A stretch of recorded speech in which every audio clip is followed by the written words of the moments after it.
Ito ay rated SPG. Striktong patnubay at gabay ng magulang ang kailangan. Maaaring may masiselang tema, lengguwahe, karahasan, sexual, horror o droga na Naudlot nga ang pagtatapat nga nito ni Atty. Rena na magpakasal dito nga kay Era dahil na nga rin sa hindi naasahang pagdating nga nito ni Lilet. Kaya naman mas lalo siyang nainis at gumawa na naman nga siya ng plano upang sa gayon nga malayo na nga ito nga si Lilet dito nga kay Era na kung saan nga ay ipinakalat niya nga sa social media ang dating nga nagawang kasalanan ni Era nang mabundol nga niya ang isang mahirap na lalaki.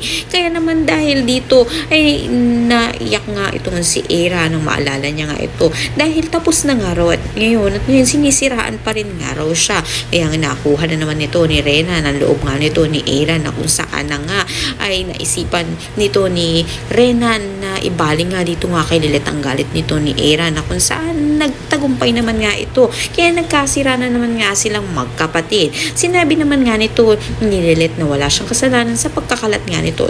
Magbibigay nga siya ng mga ebidensya upang patunayan ito.